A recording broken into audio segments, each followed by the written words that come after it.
Yeah, so this was my first experience of being under bombardment. Um, Russia conducted mass bombing campaign over 2 days this week over the whole country.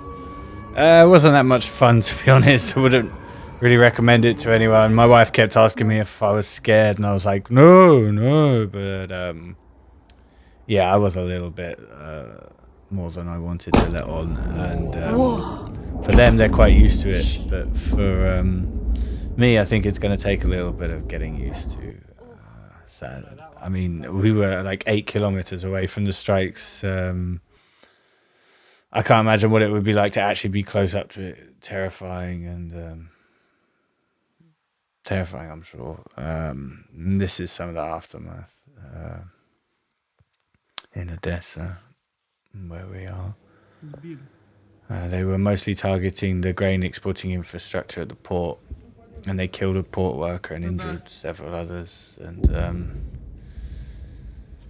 yeah, I think in time the human race has just come to accept this from Russia as they sort of threatening the food security of the world is just normal now.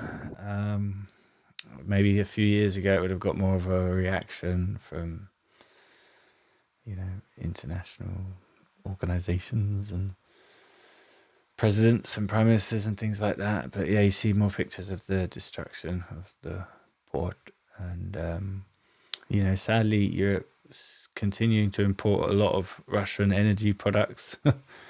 I saw this statistic that a quarter of all Russia's fossil fuel revenues is still coming from sales to European countries at the moment.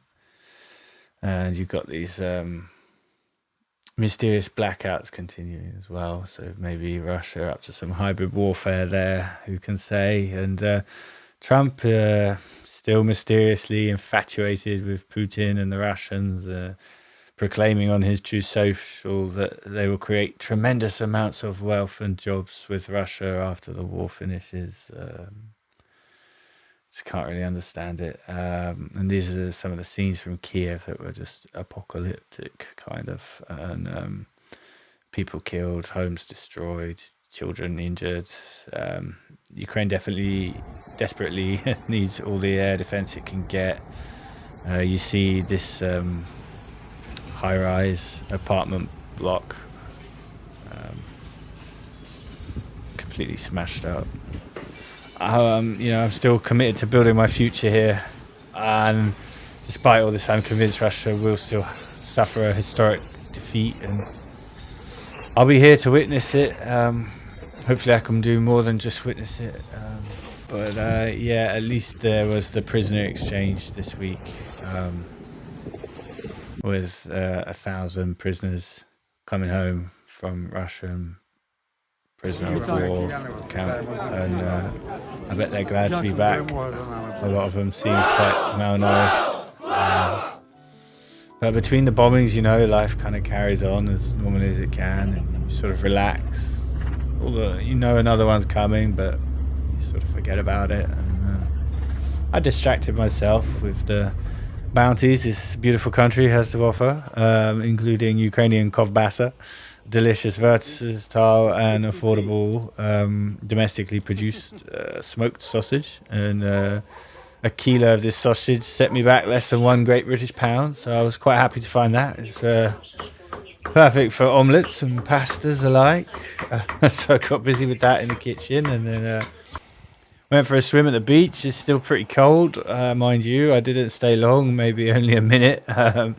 But later on in the year, it's supposed to reach about 40 degrees in this beautiful seaside city. So I'm sure there'll be plenty more of those. And went out to a seafood restaurant, locally sourced oysters and mussels. And you could choose what you wanted, and they'll cook it to order from the ice bar. All pretty delicious, nicely cooked. Wandered down the road for some of the most decorative croissants I've ever seen for dessert. They were delicious. And then we went to watch a ballet in the opera house, and it was a premiere, and everyone was super excited. And it was an adaptation of one of the Ukrainian literary greats, Slava Ukraini. And yeah, you know, they got a standing ovation, and the atmosphere there inside the amphitheater was fantastic. And it's a beautiful building, big beautiful building. Um, you know, with plenty of opportunities to get great photos during the interval. And yeah, you know, this city is truly packed to the brim with opportunity for great experiences. And there's even a house of deadly snakes that I'm avoiding at the moment. But yeah, as you come out, you know, you walk through the central square and you're kind of forced to confront the flags of the fallen heroes.